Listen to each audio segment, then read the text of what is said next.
Bem-vindo ao Contos da Meia-Noite.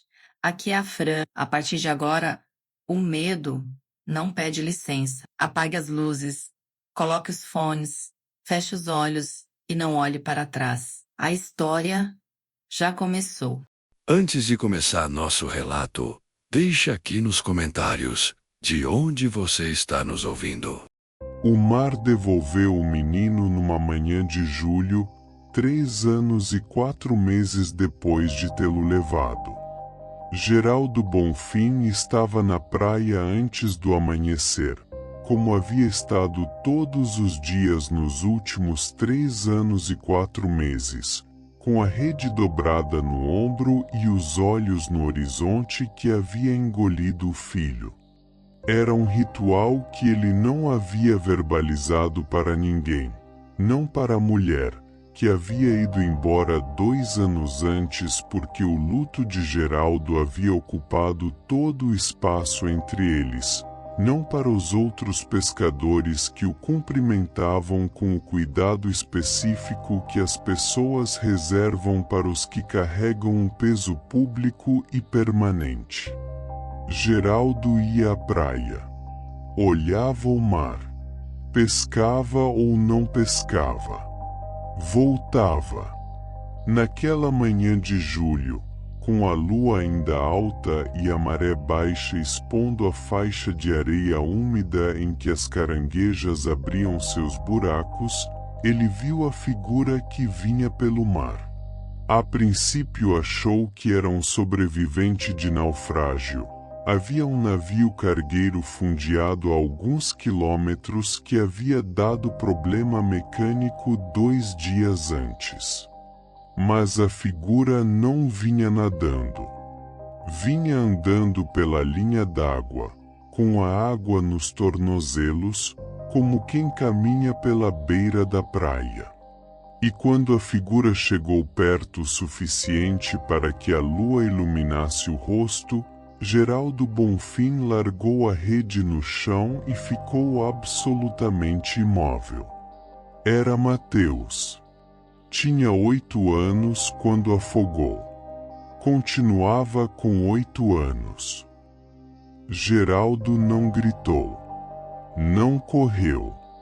Ficou parado enquanto o menino, seu filho, Mateus, que havia afogado aos 8 anos numa tarde de março, chegou até a linha onde a areia seca começava e parou.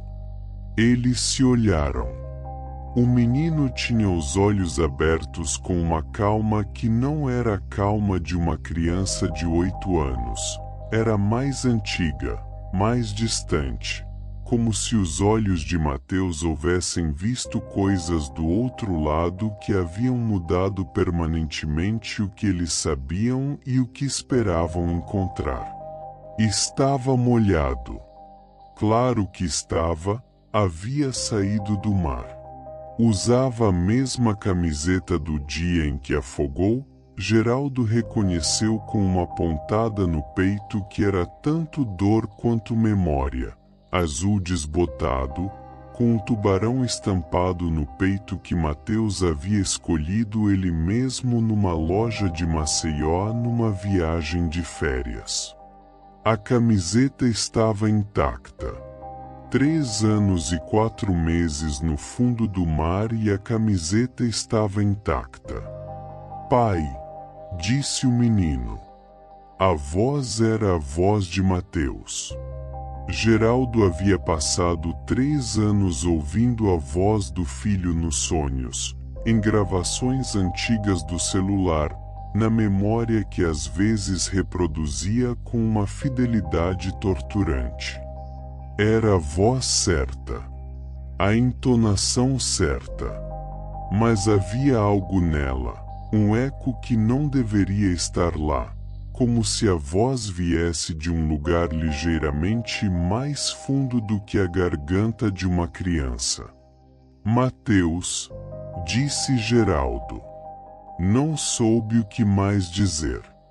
Eu precisava te ver, disse o menino. Eu precisava te dizer uma coisa. O que foi, filho? O menino ficou em silêncio por um momento, olhando para ele com aqueles olhos que sabiam demais. Então disse que não foi culpa sua. Geraldo havia carregado a culpa como se fosse um órgão, não uma emoção, não um pensamento, mas algo físico instalado dentro do peito que afetava a respiração e o sono e a forma como o sal do ar marinho entrava pela garganta. Ele havia estado na praia naquela tarde. Havia deixado o menino brincar perto da água enquanto consertava a rede a 50 metros. Havia olhado para o lado por exatamente o tempo suficiente. Quando olhou de volta, Mateus não estava mais onde havia estado. Levou 2 minutos para entrar em pânico. Outros 3 para entrar no mar. Tarde demais. 2 minutos e um desvio do olhar.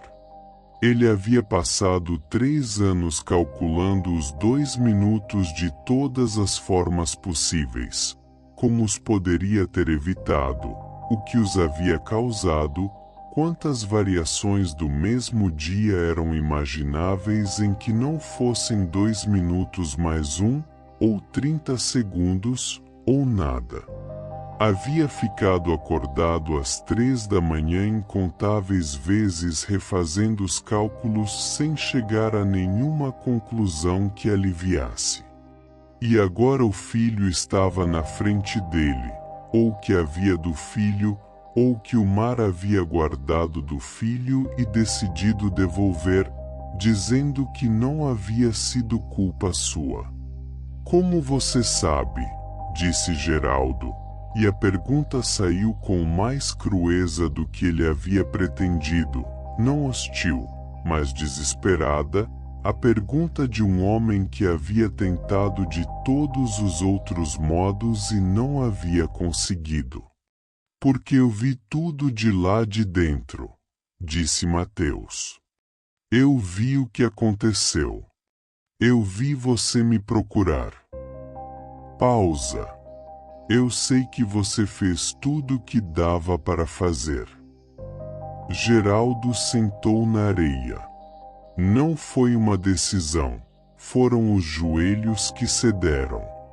O menino ficou de pé na linha onde a areia seca começa, ainda molhado, ainda com a camiseta do Tubarão de Maceió, e esperou com a paciência nova e estranha que havia trazido de onde quer que houvesse estado.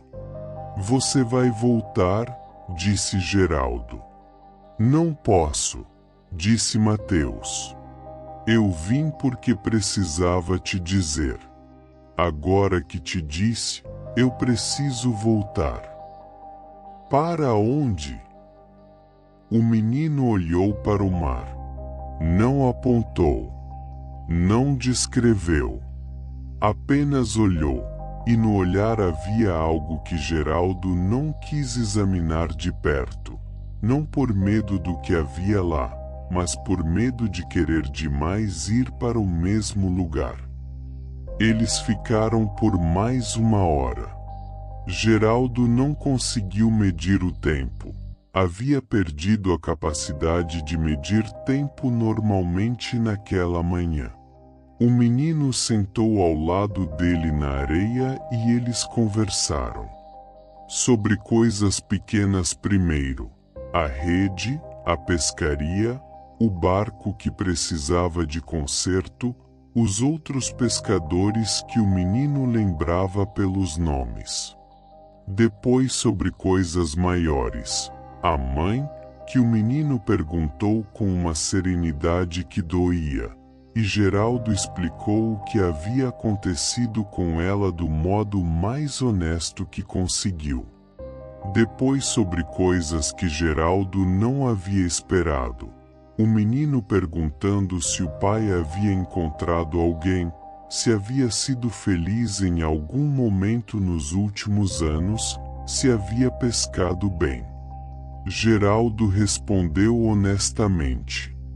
Não, e às vezes. O menino assentiu como quem registra e arquiva. Então disse: eu quero que você fique bem. Eu sei, disse Geraldo. Você não vai ficar enquanto ficar fazendo isso todos os dias. A voz não tinha acusação, tinha a clareza neutra de uma observação. Vir aqui todos os dias. Me esperar. Geraldo não respondeu. Eu não vou voltar de novo, disse Mateus. Isso foi uma coisa que só podia acontecer uma vez. Pausa. Eu vim usar essa vez para te dizer o que precisava te dizer. O céu estava começando a clarear no horizonte, não amanhecer ainda, mas a promessa dele, aquela cor que não é dia nem noite e que os pescadores conhecem como o momento de decidir se volta para casa ou fica. Geraldo olhou para o filho. O menino tinha areia no joelho da bermuda, do jeito que crianças sempre têm, e Geraldo teve o impulso absurdo de limpar. O menino se levantou antes que ele pudesse. Preciso ir, disse. Eu sei. Pai. A voz de 8 anos com o peso de outra coisa inteira. Para de vir aqui. Geraldo assentiu. Não soube se conseguiria cumprir, mas assentiu. O menino caminhou de volta para o mar, não correu, não olhou para trás, caminhou com a mesma calma com que havia chegado. A água subiu pelos tornozelos, pelos joelhos, pela cintura. Em algum momento, Geraldo não soube exatamente quando, porque havia fechado os olhos, a cabeça desapareceu sob as ondas. Quando ele abriu os olhos, o mar estava vazio. O horizonte começava a pegar cor. A rede estava dobrada no ombro. Geraldo Bonfim pegou a rede e foi para casa. Não foi à praia na manhã seguinte. Não foi na semana seguinte. Em setembro, vendeu o barco. Em outubro, mudou-se para o interior. Em novembro, numa tarde de domingo comum, ligou para a ex-mulher e disse que havia uma coisa que queria contar, que ia parecer impossível, mas que era verdade. Ela ouviu. Não disse se acreditava ou não, mas no fim disse que estava bem contente que ele havia ligado. Era suficiente. Por hoje, era suficiente.